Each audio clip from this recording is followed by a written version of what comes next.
Cloud. Hello, welcome to our congregation Beth Sholom Wednesday afternoon lunch study break. Today is Wednesday, May 5th, and we are blessed to have a guest presenter with us.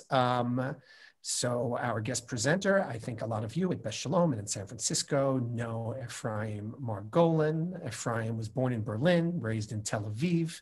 He witnessed, and as many of you know, took an active role in the birth of the Jewish state. He served Israel as a soldier, as secretary to Menachem Begin, and also as an attorney. Ephraim is also the past chair of the San Francisco JCRC, and he taught for years as a professor of law, and he is a graduate of both Hebrew U and Yale Law School. And he reached out to me first of all, and this program is also co-presented by the Jewish Community Library. So we just want to thank the Jewish Community Library for co-presenting us this with us. We're a big supporter of theirs, and we're both supporters of Ephraim. So Ephraim reached out to me, and I want to invite any of you, by the way, who have prepared any papers on unique midrash to ask me if you would like to present your paper here in this space this Wednesday, not quite yet.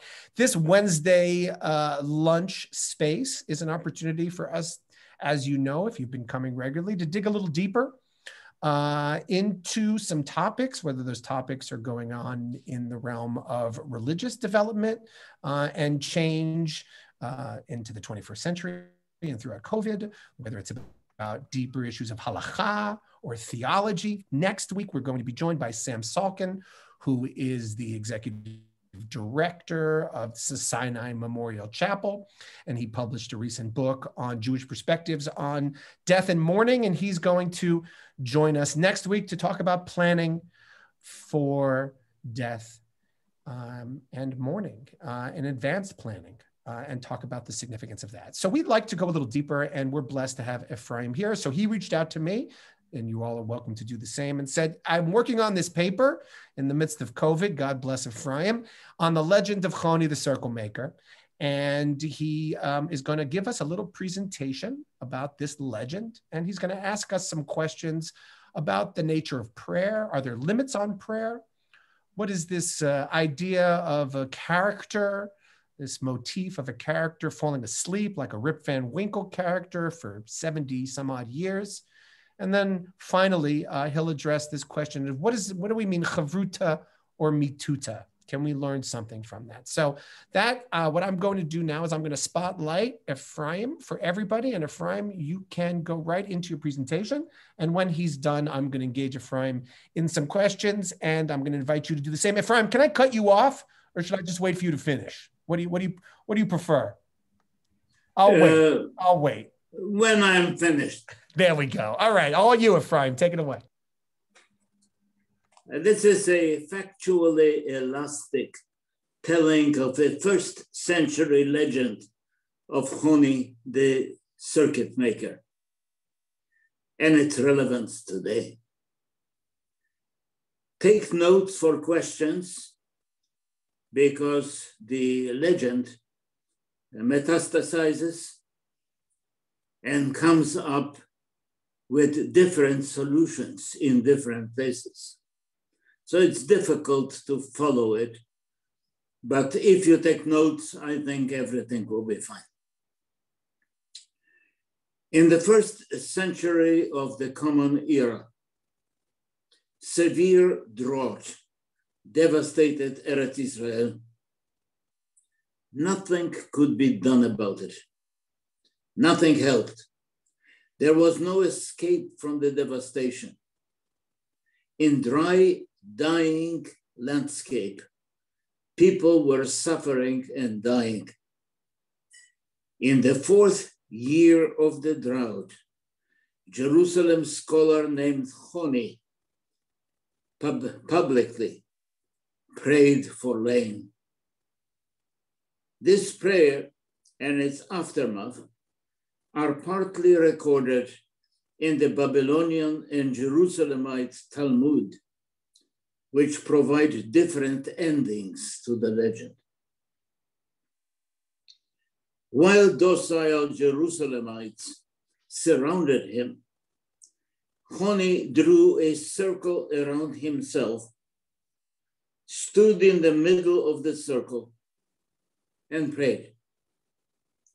Some said that he prayed like the prophets Elijah and Elisha in the Bible, who called down fire from heaven in their prayers.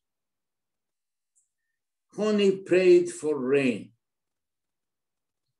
Creator of the universe, he prayed, I swear by thy great name that I will not move from this place until you have compassion on thy children. His prayer challenged God to bring rain, or, since Choni swore not to move away from the place, bring about Choni's death. For Choni would not leave his circle until God abandoned his climate of dryness. In short, he prayed conditionally. If you don't want me dead, change your climate policy. As he prayed, raindrops descended. It appeared that God heard Choni's prayer, that raindrops were God's answer to Choni's prayer. But Choni was not satisfied by raindrops. Perhaps God failed to understand him. Perhaps his prayer was not clear. Perhaps rain is a generality with possible different meanings. Perhaps a human sacrifice, Choni's oath that he will not leave his circle until God acquiesces in his demands, was not acceptable to God. So Choni in his circle prayed again. Not for such rain have I prayed, but for rain that will fill cisterns, pits, and caverns. He prayed. Savage rain came down in response. No longer raindrops, but flood. Choni prayed again.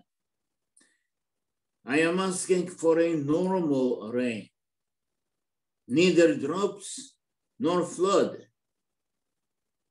As he prayed, normal rain came, but it would not stop. Then Choni prayed again to stop the rain, and then it stopped. It was a miracle. It became a legend. A man extorted God to provide rain for his people.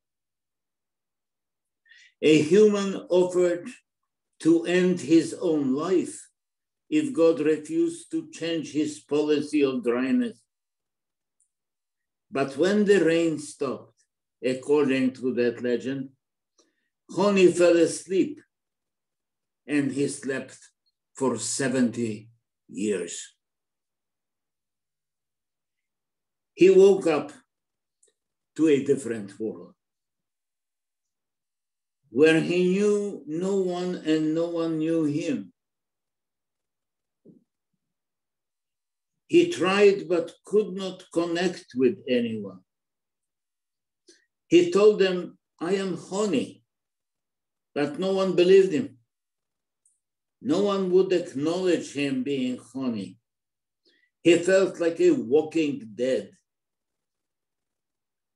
We don't know how long he endured anonymity. In the end, before he died, according to the Babylonian Talmud, he left us his immortal saying, O Chevruta o Mitutah, either life with others or death. Chevruta is an essential part of life. What others think of you identifies you. In the Jerusalem Talmud, he was accepted as Choni. He convinced the new generation that he was Choni indeed. But later, he was killed for being Choni, who refused to join Jewish political extremism. The Babylonian legend suggests that belonging to his people is basic to human existence. But Choni always belonged. He belonged when he prayed for his people, but a sleep of 70 years made him unreal. Unnatural sleep or coma or any other term, absence would make one unreal. I am Choni, he would shout. But this cry for acceptance as Choni meant nothing to his grandchildren. He was not like the bad child in the latter Passover Haggadah. Unlike the Haggadah, bad child, he did not separate himself from his people, which make the Haggadah sound bad. He was like the good child in the Haggadah, but he was crying into wilderness. He wanted acceptance, but would not be accepted. God caved into his prayers. Did he then take his life anyway? Bad things happen to good people. But here, Choni publicly challenged God's environmental policy and offered to end his own life if God does not bring rain, a human sacrifice, unless it will rain. For some Baptists, Choni's legend illustrated prayer changing the course of history. In 1911, a Baptist evangelist, Mark Batterson, in his Circle Maker book, urged his church followers to practice standing in a circle and pray. Pray was their Alpha and Omega. Batterson referred to the Babylonian Talmudic Choni, dealing only with the first part of the Talmudic story, Choni's prayer, but intentionally neglecting the second half of the story, Choni's 70-year sleep, his resulting loneliness, his end in despair. Perhaps Choni thought about Elijah in the Bible when he prayed. If God to do it for Elijah, bringing fire down in his prayer, God could do it for Choni bringing rain. But Choni was the period of experimentation in Jewish life. Choni turned a prayer into what sounded like blackmail. He told God, I will forfeit my life if you don't give us rain. In the first century when Choni lived, prophecy was already lost in Israel.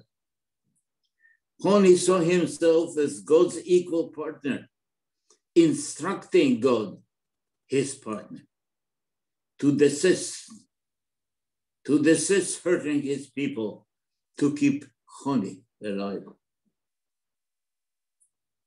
Unnatural long sleep was first recorded by the ancient Greeks 500 years before Choni.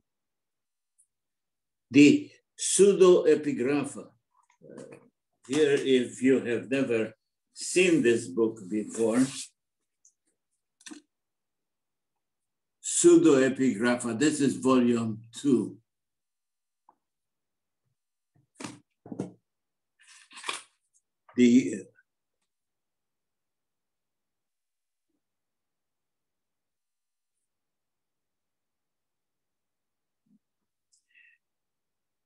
Let me do that again. Perhaps Choni thought about Elijah in the Bible when he prayed. If God could do it for Elijah, bringing fire down in his prayer, God could do it for Choni, bringing rain. But Choni was in the period of experimentation in Jewish life. Choni turned a prayer into what sounded like blackmail. He told God, I will forfeit my life if you don't give us rain. In the first century when Choni lived, prophecy was already lost in Israel. Choni saw himself as God's equal partner, instructing God, his partner, to desist hurting his people in order to keep Choni alive. Unnatural long sleep was first recorded by the ancient Greeks 500 years before Choni. The Pseudo-Epigrapha, Volume 1, in which non-biblical stories are collected, there are stories of unnatural sleep similar to Choni's. In 4 Baruch, an Ethiopian sleeps for 66 years. 7 sleepers of Ephesus fell asleep in a cave and slept for 4 centuries to find upon awakening that Christianity became the official language of Roman Empire. 23 fragments of Baruch, long form, are found in Ethiopic, Armenian, Slavonic, and Romanian version. In our time in America, Washington Irving wrote his Rip Van Winkle story, where 20 years sleep saved Rip from participating in the War of Independence. The Quran, that's Surah 2, contains parallels to 4 Baruch and has seen changes in Israeli affairs. Greek philosopher Epimenides, the first to write about falling asleep for a unnatural period of time, slept for 57 years. He fell asleep. His younger brother, now 57 years older, explained to his contemporaries who the waking Epimenides was. This long sleep alone made Epimenides a revered Greek figure, a beloved of gods. Whether Epimenides prayed or did not pray, a natural length of sleep alone was so impressive that it was sufficient to make him beloved of Greek gods. Shimon ben Shattach, at the time head of the Sanhedrin, explained, were you not Choni, I should have decreed excommunication against you. But what can I do to you? For you are petulantly before the omnipresent, and he does whatever you want. A generation that was shrouded in darkness did you illuminate through your prayer. A generation that was sunk down, you lifted up with your prayer. A generation that was humiliated by its sin, you were saved by your prayer. Shimon ben Shattach tried to explain the part of our story where Choni slept for 70 years, claiming that Choni had a special relationship with God. That's in Ta'anit. This seems to agree with the Greeks' generalization that the sleeper was beloved by God. I suggest that Choni was punished for the form of his prayers. Here the two Talmudim differ. The Babylonian Talmud tells the following story. Rabbi Yohanan said Choni was troubled the whole of his life about the meaning of the Psalms verse, Psalm 126. When the Lord brought back those that returned to Zion, we were like dreamers. Choni inquired, how could anyone sleep for 70 years? One day, Choni was journeying on the road and he saw a man planting a carob tree. How long does it take for this tree to bear fruit? He asked. The man replied, 70 years. Choni then asked him, are you certain that you will live another 70 years? The man replied, I found grown carob trees when I arrived in the world. As my forefathers planted those for me, so I too plant those for my children. Choni sat down to have a meal and sleep overtook him.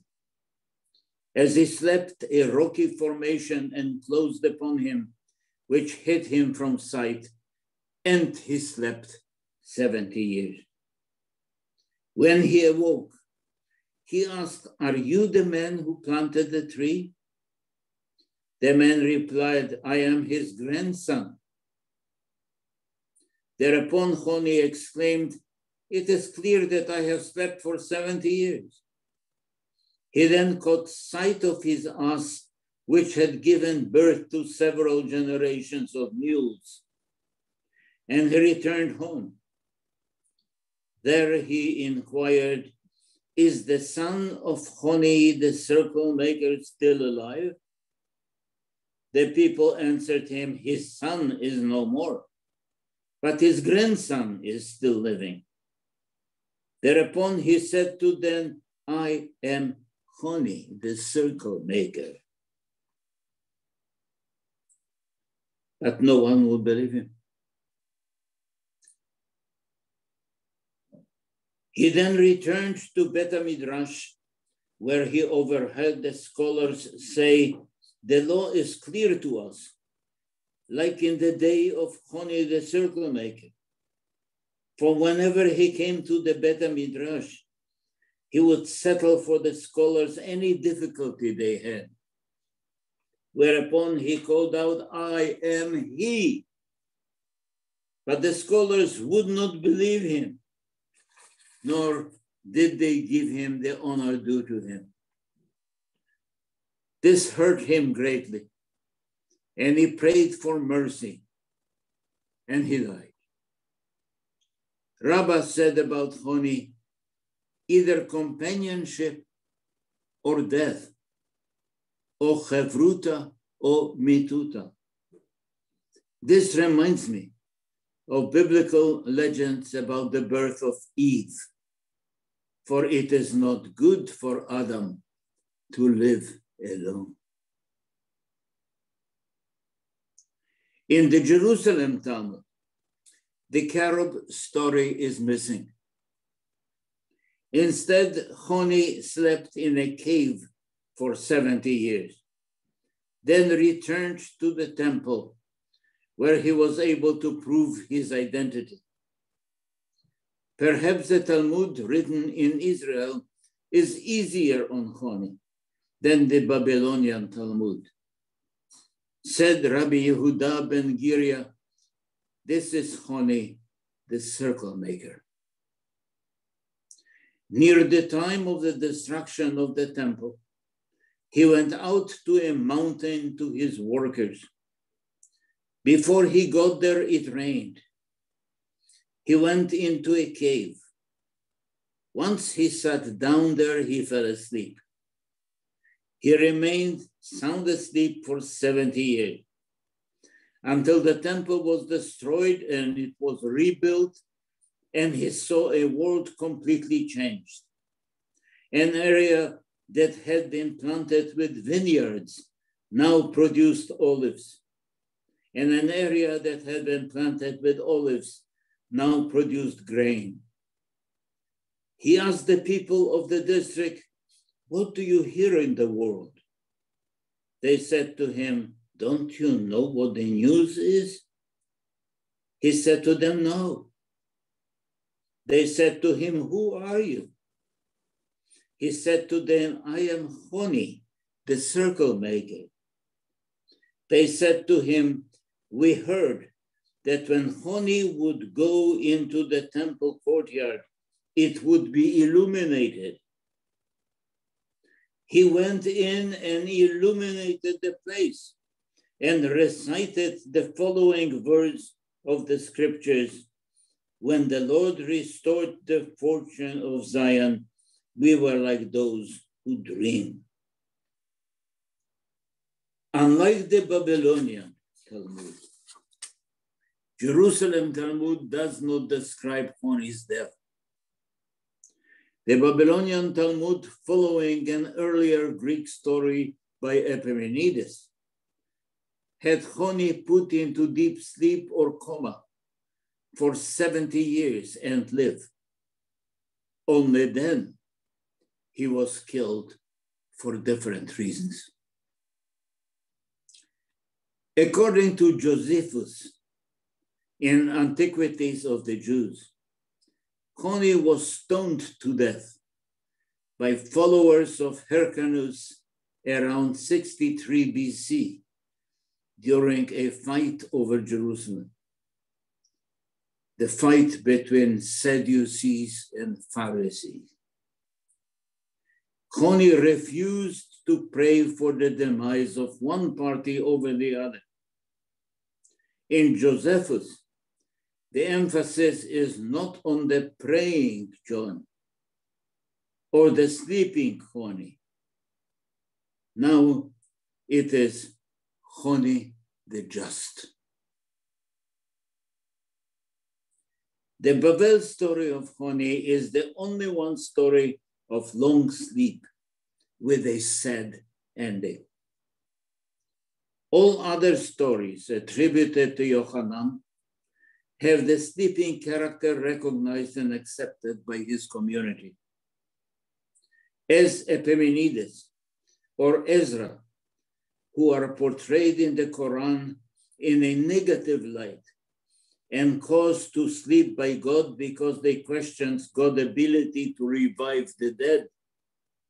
Here, abnormal sleep suggests a punishment. In 4 Baruch, sleep comes in response to the prayer of Jeremiah, probably not Jeremiah the prophet, but someone else named Jeremiah. The story of Bar Kamza in the same book uses a case of personal animosity to teach that political factionalism causes destruction of Jerusalem. The destruction of Tur-Malka and Beitar by the Romans in the 1st century both teach that trivial matters snowball and serious violence and stoning follows. The Bavli Choni may have been part of Agadatic explanatory stories, retelling the story of Choni's death. If so, it poses questions about limits of Choni's prayers. In Josephus, Choni tries to avoid raging civil war, asking God not to aid either side. This parallels the story in Baruch. We know that fighting did occur in Jerusalem. It was a civil war. It is possible that the extremist Jews refused Choni's denouncement of factionalism. It is possible that the Babylonian version reflected feelings of Babylonian Jews, while Josephus and Baruch stories reflected opinion from out of the state. Rava notes that the Bavli account refers to Jewish people as a whole, not to Choni alone. According to Rava, the Mitutah statement addresses the end of Hashmonean dynasty. Jerusalem Talmud accepts Choni as a just figure despite his unnatural sleep. And now some final comments. The legend of Choni makes him a mirror of our lives. Is it correct to read Choni's legend as search for belonging after 2,000 years of suspended animation? Now there is Israel, and we don't know it, and it does not know us. Is it wrong to see us as a moving apart? I gravitated to the story because house confined during COVID with my closest family, I dreamt about a new world at the end of the COVID confinement. Next, the Babylonian story highlighted for me issues of personal aloneness. In the Choni legend, God is pliable, responding to each virtuous man as he pleases. God gives you rain. God stops the rain. God responds to your prayers. God makes you sleep. God leaves you alone to yearn for human society in which you can function as a human. In Babylon, there is no solution to Choni's audacity. In the Palestinian Talmud, there is a solution. Choni is recognized. He is then responsible for his personal policy choices on a whole line of ethical issues. The Choni legend remains a mirror to which we are searching for Chevruta. Well, Rabbi, what can you say? Wow, there's a lot there. There is a lot there that I would love to ask you about, and I'm going to. I just want to just pause for a second and just acknowledge the sadness that I think, you know, some of us might feel hearing that story. I just want to just acknowledge that and also open the space to see if someone has a comment before I launch into my various approaches here. Does anybody want to say anything just in response to hearing Ephraim's presentation and thinking about this legend and the lives we are living now?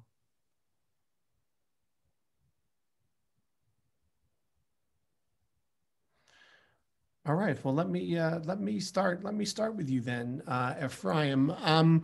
That was, you know, you ended where I really want to begin with, which is what, you know, you're as you mentioned, like the rest of us, you know, also you're, you know, more senior than some of us here, and so we definitely have to protect your health, and you've had to be inside, when you first told me that you were going to talk about this, I was wondering, you know, what is it about being inside during COVID that drew you to this story? And where do you feel simpatico with the character of Choni? And then, of course, you, who has wisdom from 70 years ago, which might be, I'm serious, which might be alien to the current world that we're going to go into now. Will people still know who you are and what you stood for? And will it still matter to them? So these are the early thoughts that came up for me. And if you found any sort of the world, if you felt a little like Choni, I mean, I feel like Choni and I'm 44. I mean, like if you felt a little like Choni in the current world that we have now, in terms of not knowing how to be heard and not knowing how to get your voice out, I'm wondering, was there any similarity there that brought you? I sent you, while you think about answering the question, I sent Ephraim one of my favorite sayings, which comes from a Saudi Arabian saying, which was, my grandfather rode a camel, my father rode a Mercedes, I ride a private jet, and my son will ride a camel. I've always understood that to mean it's a cyclical nature. The human lifespan, 70 to 80 years. And when that 4 generations is over, the wisdom which was acquired 80 years ago is now lost. And again, back to the circle, Ephraim, we're making circles. We're starting where we began.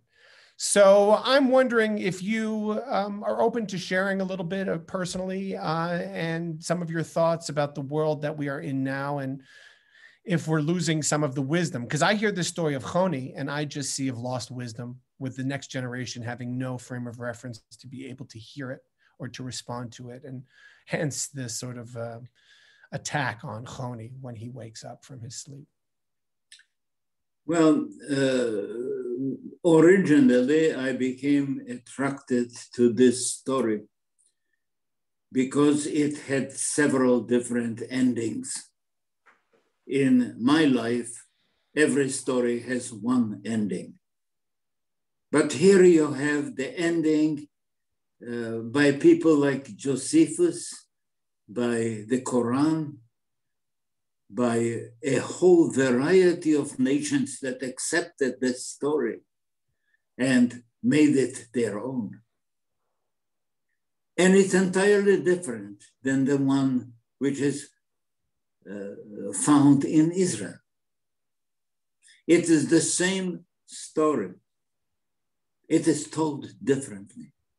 And the Talmud has it in 2 different versions. In one, when Choni is capable of explaining who he is, and in the other, in which he cannot possibly do it because there is no Chevruta. And the word Chevruta is the one that got me into this story to begin with. You begin by thinking how you yourself feel during COVID. And how do you feel when suddenly whatever you are used to is not there? There is no shul. You don't have the Friday evening and Saturday morning. You are alone. And you are trying to say, okay, I am the one who thinks about myself. This is the most simple way of looking at things.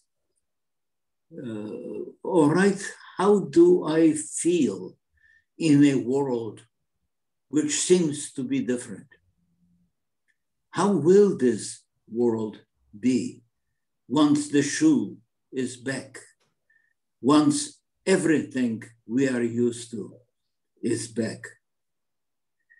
The whole notion that you exist as an individual, but you also exist as a member of a society. And what happens when the society changes and you don't know where it goes? I love this approach, and people know me here. That I'm a little bit of a Luddite, and one of the things I'm noticing is that Chevruta Mitutah. That's the whole point, and I think that's the real struggle of the past 15 months, where we wonder, well, what are the risks? What is life? If we can't get together and be in minyan and shul, then is that life? I mean, if and how do we determine what risks we want to take? What level of precautions we want to take, and how much we're willing to sacrifice in terms of having chavrutot in order to survive a pandemic. And when we emerge from that pandemic, see, I had this story. Let me run this story by you, Ephraim. So we were doing a Friday night service, and I had one of my students who came to the Friday night service, and she said, I love this new world of ours because I have a mask on and you have a mask on, and I keep my germs to myself and you keep your germs to yourself, and this should stay forever. And I said to her, but then I can't see your smile. And I think this is the Chevruta Mitutah conversation that we're trying to sort out here as a society, which is, okay, maybe we'll decrease whatever percent that it might be, having a mask on, we get that. But at some point, if we can't be with each other and we're smiling, then we come back to Choni, who says Chevruta or Mitutah. And that's why we're coming back to shul this Shabbat. And it's, we have to take reservations and we have to be apart from each other, and people don't know if they're ready to come back. But I feel, as the rabbi of this community, that there is a chavruta, an experience that needs to happen of us being together in person, because that is so part and parcel of our identity. So that part of it, I really resonate. But I do want to push you, because you hint, you like to throw little sort of hints with some of your language there that you do intentionally. And you talk about religious extremism and political factionism. And so Israel's been through, 4 or 5 elections at this point. And speaking of religious extremism and political factionism, one of my key 21st century arguments has been is that technology has increased factionalism by allowing us to stay in our own bubbles and not needing to come together and actually be in Chevruta with each other. Even if we disagree with each other, we can still be in Chevruta. So we've sort of created this lunch space for exactly these type of dialogues, where we can come together and be in dialogue and disagree with each other. And I wonder if that can still be taught to the next generation, where we're going to take off our masks and we're going to show our face to each other. And there is danger always in taking off masks and showing faces to each other. But if we can't do that, then we'll end up with the type of political factionism and the Kamsa Bar Kamsa that led to the destruction of the Second Temple. Does that make sense?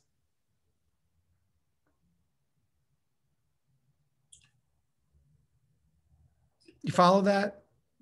I'm worried we're going to lose what makes us us.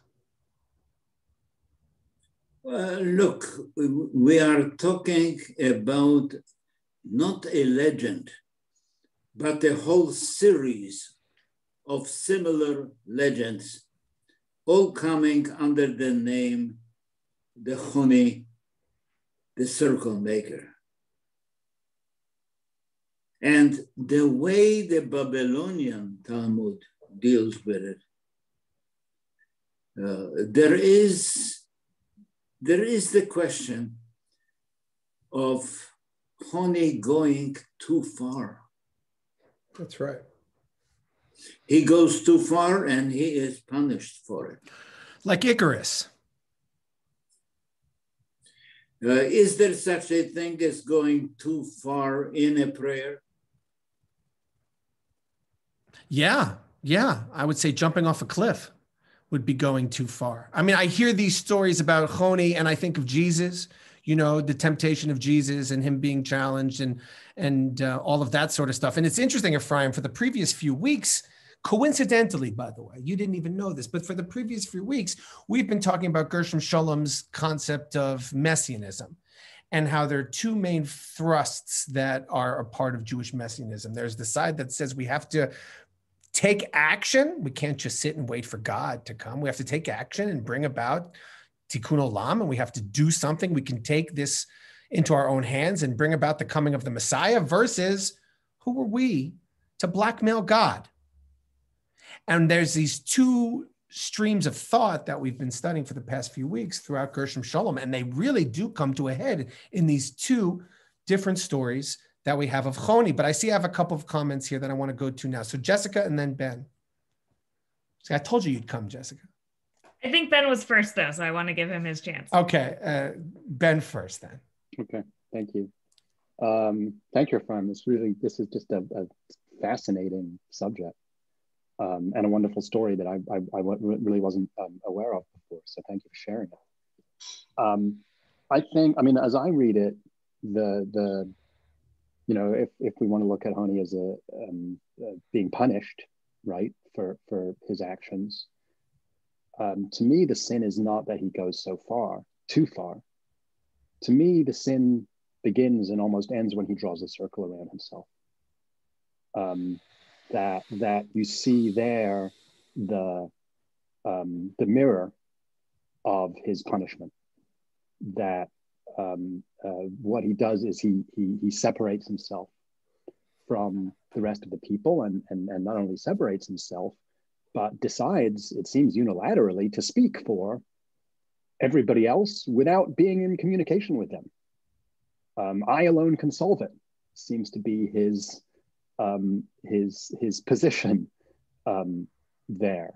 And although there are maybe some instances, Yom Kippur comes to mind, right? When you have people petitioning on behalf of the community, even when that happens, the community, that happens in community. And this seems to be a very different kind of thing. So to me, that's the sin here, is that he doesn't end by being ripped from the community. He kind of starts there. Yeah, what do you say to that, Ephraim? What do you think about that? Well, I was thinking about this series of legends being the only one I can think of that is left to us from the first century.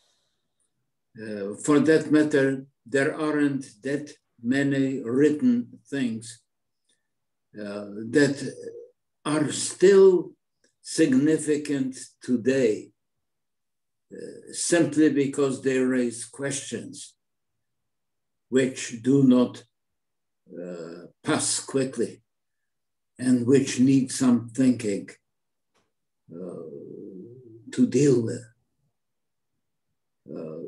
I started that in a very personal and very insignificant way by simply saying to myself, where is the world that I am used to? Where is it here? Where is it in Israel? What is happening to change things so quickly? Things always change, but they don't change in a dramatic way. And here we live through a dramatic period, asking the same question of, so where are we going?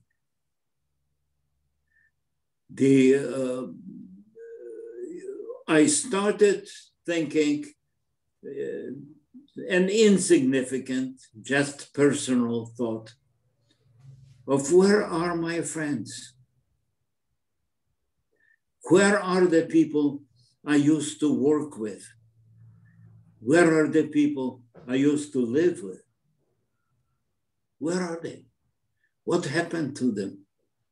Who am I without them?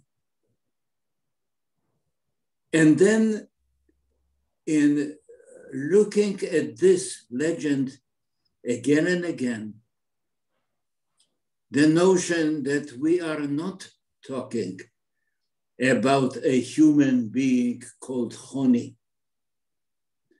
or a human being called Ephraim,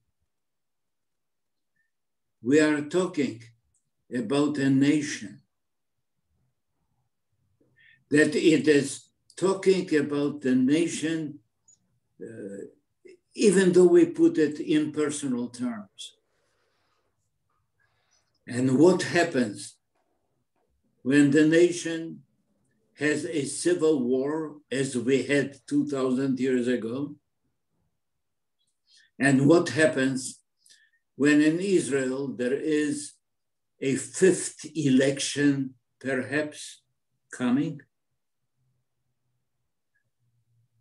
Where are we going? We have only one story known to me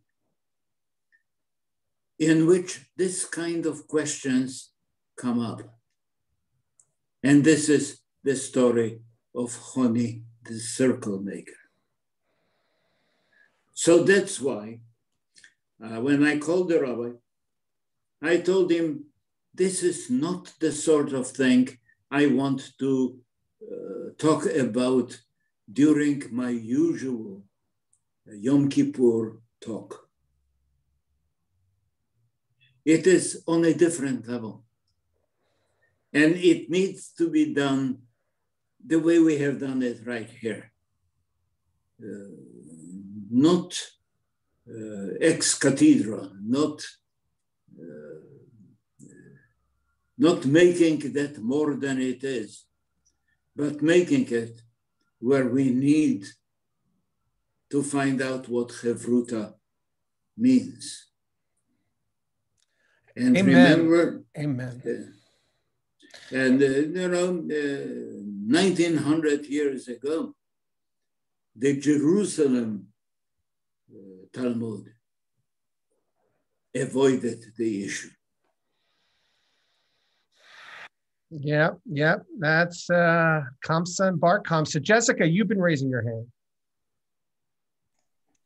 Yeah, I find this conversation really interesting, particularly considering community in a digital age, because 10 years ago when I took a sociology of social media class, a huge upside to the internet is that it brings people together who otherwise, if you didn't live in the same community or look at the same bulletin board, you didn't know that there was a Frisbee club or a crocheting circle or whatever.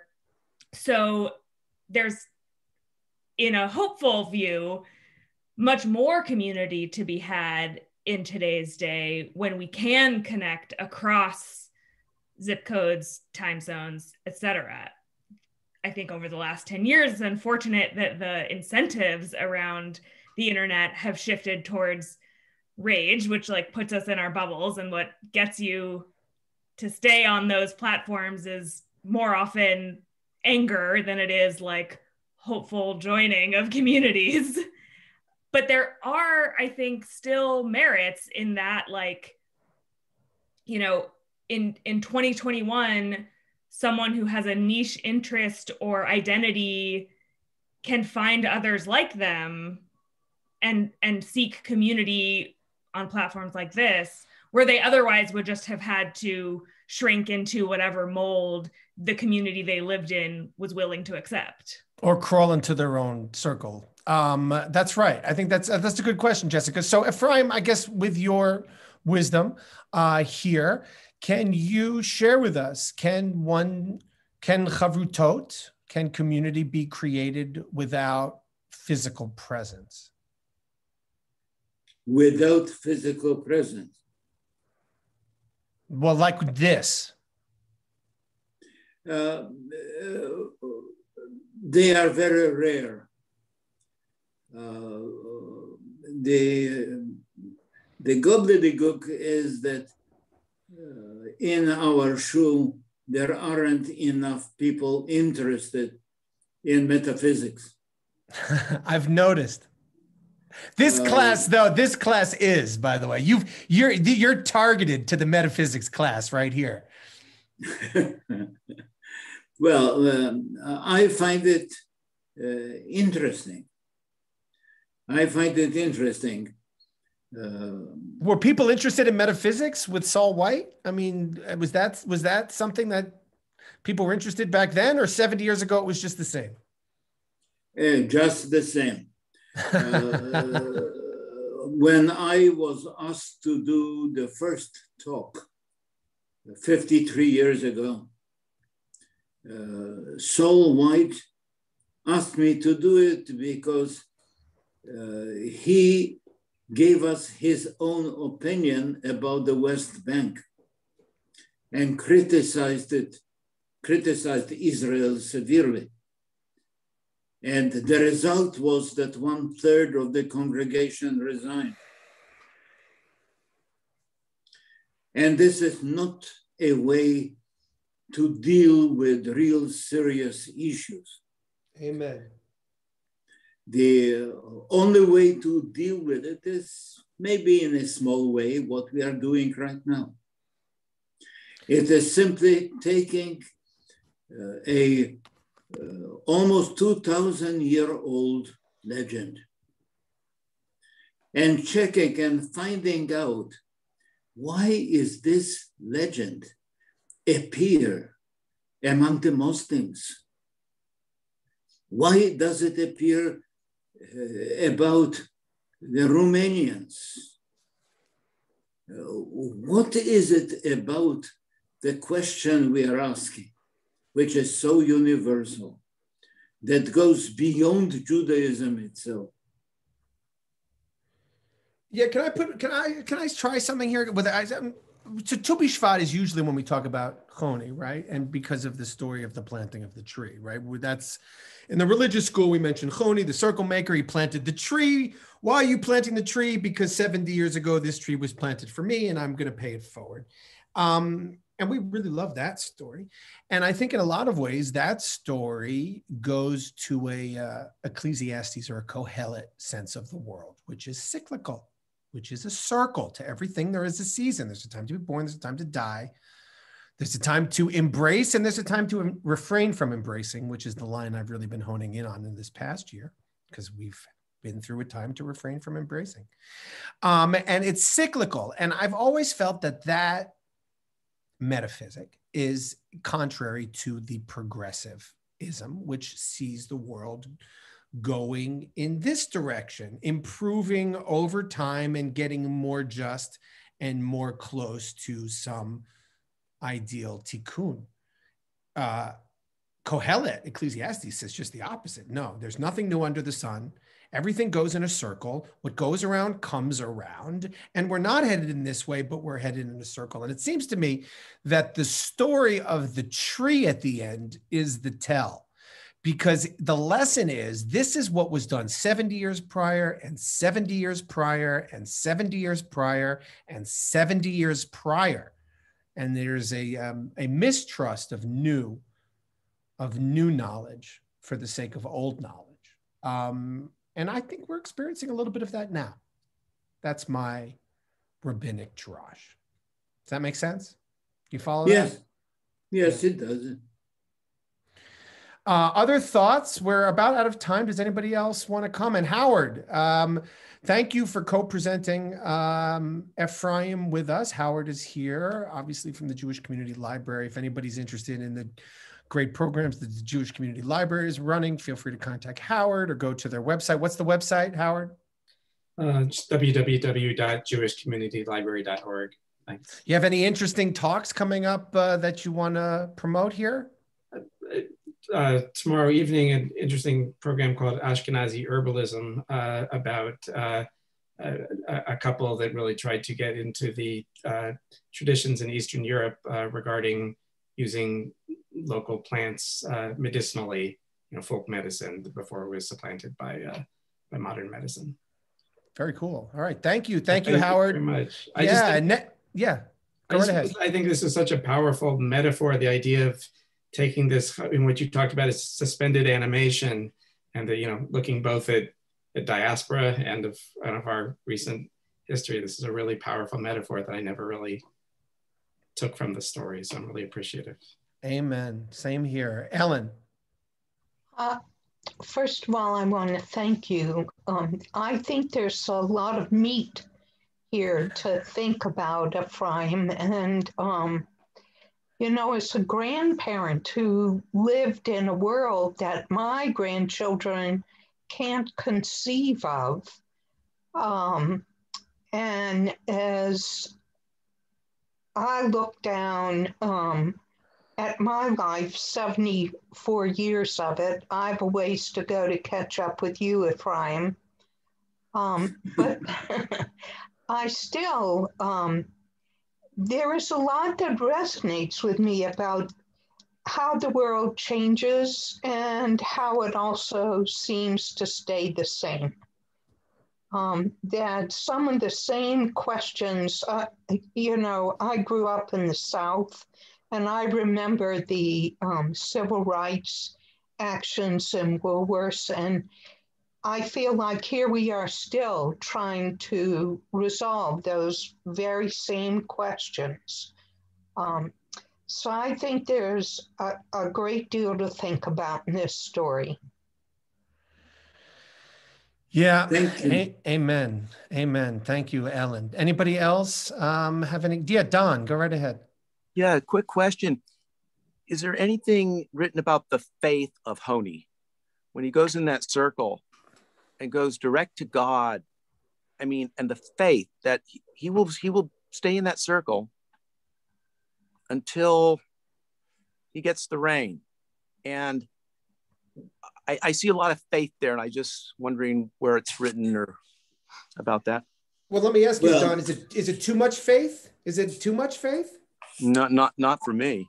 Good. Let Ephraim, yeah, okay. Not for Ephraim? me. No, I think the concept of being in that circle, I will die, is, I think, the ultimate prayer and the ultimate faith for me. I think that once again, what triggered my writing a very short essay about Choni is a book published by the Baptists. First of all, I did not know that the Baptists borrowed from us that much. We are calling to notify you that you have won yourself a prize for playing the game for over 10 years. 009. Congratulations, Ellen. Mark Betterman is the name of the author, Ephraim. Is that right? Yes. Let me see. This is a Baptist who wanted to build a church, and he wanted to raise money. And he stumbled over the Choni story, and he made it his own. He wrote an entire book interpreting our own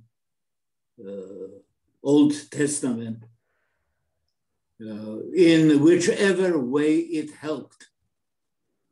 And since falling asleep for 70 years did not fit into the Baptist idea, he just dropped it entirely. So that on one hand, you could see how the only thing that matters is the prayer. On the other hand, a prayer is a prayer is a prayer. Whether the prayer in itself is arrogant, whether the prayer in itself is extremist, whether the prayer itself is inconsistent with what I think prayers are, that didn't matter to him. And he spent his entire life creating a Baptist notion of praying in a circle, because he thought that if you learn to be in a circle and not to think about the second part of the legend, then this will make his own church likely. And his book was just republished again. And I don't know, but I assume that this is one of the main new views within the Baptist world. Wow. That's fascinating. I mean, that's really interesting. You know, we're out of time. We're a little bit over. One of the things I usually do, Ephraim, around Pesach is I talk about what does Moshe ask Pharaoh? Moshe doesn't ask Pharaoh to let his people go into the wilderness. He asks Pharaoh at first to say, let my people go so they can spend a weekend and they can make a chag la'Adonai. And one of the interpretations of that chag la'Adonai is to make a circle around God and to have a 3-day festival. And Rabbi Hirsch is one of the interpreters who interprets that in the process, or maybe it's Rabbi Ain who interprets it this way, but in the process of making that circle around God, there's the liberation, the potential for liberation becomes manifest. And that's what Pharaoh implicitly understood. Thank you again for this. Next, Ephraim, thank you. Anytime you want to come in and present a paper, this is open to you on any Wednesday. As Ellen is saying, as Ellen, I said that I told you I felt like he'd only scratched the surface, and there's just so much more meat on this bone. It was hard to really. Well, you did justice to it. Thank you for really sparking us and to get us to think about this issue in a new way and to take some legends from 2,000 years ago and show how relevant it is in our world today. Thank you for having me. Is a real blessing. The blessing and the appreciation is all on this end. Next Wednesday at noon, Sam Salkin from Sinai Memorial Chapel is going to be joining us, and we're going to talk about the power of advanced planning, beginning to think about your death. And he has written a book on advanced planning and death and dying in the Jewish tradition. So we're going to be talking about that next Wednesday at noon. Thank you again to Ephraim for a wonderful class. And we look forward to learning with you and together in Chevruta in the weeks and in the months to come. Thank you again. Bye-bye.